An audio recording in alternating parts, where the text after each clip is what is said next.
क्या आपने कभी सोचा है, अगर एक दिन भगवान खुद आपके सामने आकर कहें कि मैं तुम्हें कभी छोड़कर गया ही नहीं, तुम ही मुझे ढूंढना भूल गए थे, तो आपका दिल क्या करेगा? आज की कहानी सिर्फ एक भक्त की नहीं है, ये उस पल की है जब भगवान स्वयं रथ से उतर आए थे, सिर्फ अपने एक टूटे हुए भक्त को संभालने के लिए। पुरी नगरी, जहाँ समुद्र की लहरें भी जय जगन्नाथ गाती हैं, जहाँ हर सुबह मंदिर की घंटियों के साथ सूरज उगता है, वहीं रहता था एक युवक, अनिरुद्ध। अनिरुद्ध बचपन से ही भगवान जगन्नाथ का सच्चा भक्त था। हर साल वो रथ यात्रा में शामिल होता, रस्सी खींचते हुए गर्व से कहता, ये मेरे प्रभु हैं।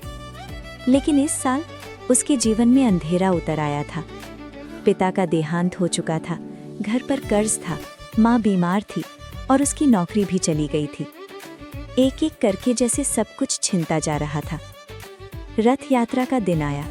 पुरी की गलियां जयकारों से गूंज रही थीं। विशाल रथ पर विराजमान थे प्रभु जगन्नाथ। लेकिन भीड़ के बीच खड़ा अनिरुद्ध आज टूट चुका था।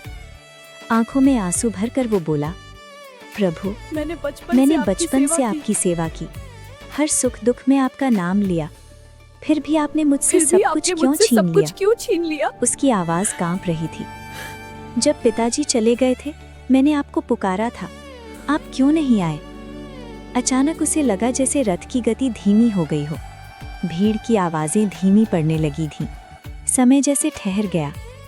उसके सामने एक दिव्य प्रकाश प्रकट हुआ।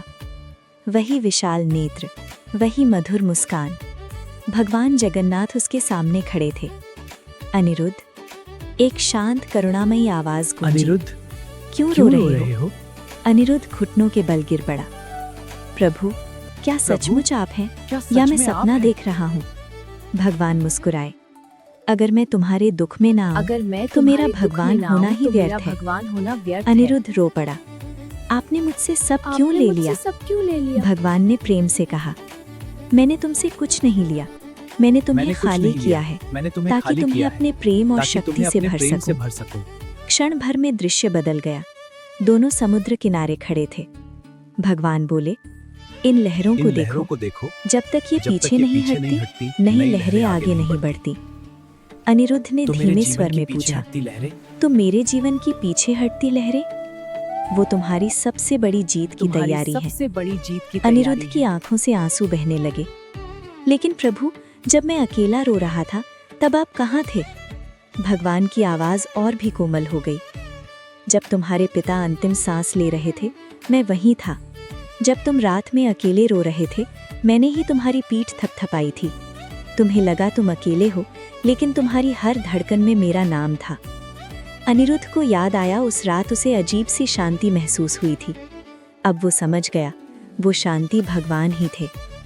भगवान बोले, भक्त और भगवान का रिश्ता सौदे का नहीं होता। अगर तुम मुझे सिर्फ सुख में याद करोगे, तो दुख में मेरा चमत्कार कैसे पहचानोगे? तुमने मुझे रथ पर बैठा देखा है, लेकिन मैं तुम्हारे हृदय में भी उतना ही जीवित हूँ। अनिरुद्ध ने हाथ जोड़ दिए। प्रभु, मुझे शक्ति दीजिए। भगवान ने उसके सिर पर हाथ रखा। शक्ति बाहर नहीं मिलती। जब विश्वास टूटकर भी मेरा नाम लेता है, वहीं से सच्ची शक्ति जन्म लेती है। अचानक भीड़ की आवाज फिर सुनाई देने लगी। रथ आगे बढ़ने लगा। अनिरुद्ध जमीन पर बैठा था, लेकिन अब उसके आंसू दुख के नहीं, विश्वास के थे। उसी समय भीड़ में से एक व्यक्ति आया। क्या आप अनिरुद्ध हैं? हमें आपके पिता की पुरानी दुकान संभालने के लिए किसी ईमानदार व्यक्ति की जरूरत है। क्या आप ये जिम्मेदारी लेंगे? अनिरुद्ध ने रथ की ओर देखा। उसकी आंखें नम थीं, लेकिन इस बार मुस्कान भी थी। उसे उत्तर मिल चुका था। भगवान रथ से उतरे थे, सिर्फ उसे उठाने के लिए। भक्ति का अर्थ ये नहीं कि जीवन में कभी दुख नहीं आएगा। भक्ति का अर्थ ये है, दुख में भी ये विश्वास रखना कि भगवान पास खड़े हैं। जब सब कुछ छिनता हुआ लगे, समझ लेना भगवान तुम्हें गिराने नहीं, ऊंचा उठाने की तैयारी कर रहे हैं। कभी मत सोचो कि तुम अकेले हो। अगर तुम्हारे होठों पर जगन्नाथ है, तो तुम्हारे पीछे स्वयं भगवान खड़े हैं। जय जगन्नाथ।